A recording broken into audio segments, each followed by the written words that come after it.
Vielleicht hast du den gestrigen Blue Moon oder auch Supervollmond genutzt, um dich in seiner Strahlung bescheinen zu lassen und dir selbst näher zu kommen.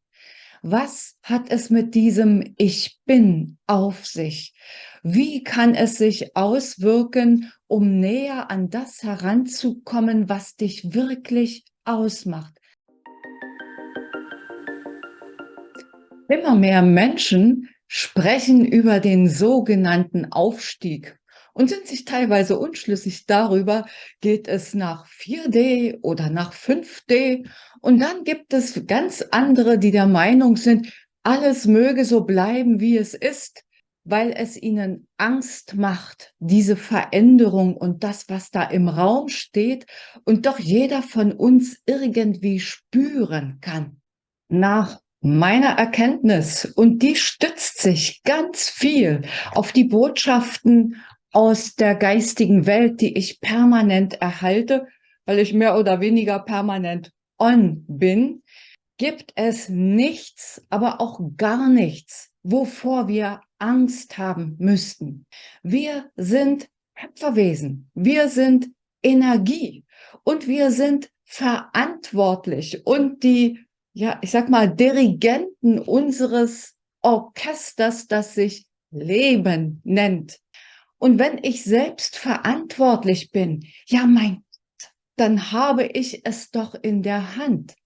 Dann kann ich es doch steuern. Was uns dabei im Wege steht, ich habe es oft mit dieser Salzkristalllampe demonstriert, sind unsere permanenten Gedanken, das Gedankenkarussell. Und diese Gedanken, die kommen vor allen Dingen dadurch zustande, dass wir uns so viel am Außen orientieren, statt den Weg nach innen zu gehen, den Weg zu unserem Ich bin. Was ist hier die wichtigste Frage?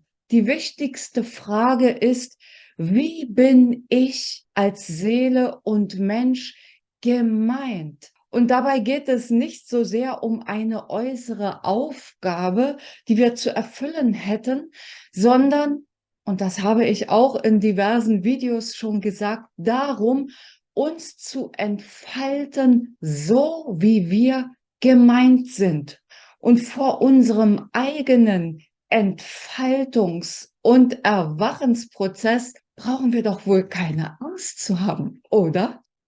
Viele von uns spüren, insbesondere an den sogenannten Portaltagen, dass wir im Moment massiven Energien aus dem Kosmos ausgesetzt sind und haben vielleicht die sogenannten Aufstiegssymptome, Schwindelgefühl, Kopfschmerzen, Gliederschmerzen, extreme Müdigkeit und was noch alles, was sie sonst vorher nicht von sich kannten. Ich habe die geistige Welt gefragt, was es mit diesen Aufstiegssymptomen auf sich hat. Das hat im Grunde damit etwas zu tun, wie alle Schmerzen, die uns als Mensch ereilen, wenn wir uns wehren gegen einen Entwicklungs- und Wachstumsprozess, indem wir uns wehren und versuchen, die Kontrolle über alles zu behalten, statt uns dem Fluss des Lebens einfach hinzugeben, verursacht das Schmerzen in unserem Körper. Schmerzen, damit wir aufwachen, damit wir begreifen. Und wie können wir dann das Ganze stoppen und zu uns selbst finden, zu unserem wahren Sein, zu unserem Ich bin, indem wir im Augenblick leben, indem wir zur Ruhe kommen, indem wir die Magie unseres Seins erfahren. Das heißt, indem wir unserer Intuition, unserer Anbindung an unser höheres Selbst, an die geistige Welt gegenüber dem Verstand den Vortritt lassen. Und wie geht das am leichtesten? Ich habe es schon zigfach hier auf meinem Kanal gesagt, durch Meditieren. Einfach zur Ruhe kommen. Wie Meditieren geht, habe ich in einem Video schon einmal genauer erläutert für all diejenigen, die damit beginnen. Ich verlinke es am Ende dieses Videos noch einmal. Meditieren, keine Panik, das heißt nicht im Lotussitz irgendwo sich hinzusetzen, eine weiße Wand anzustarren, eine Kerze.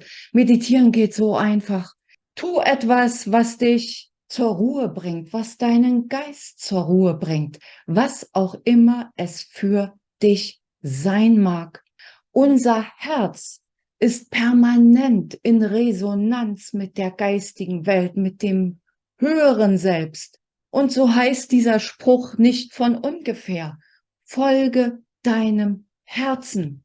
Lass deinem Herzen den Vortritt vor dem Verstand.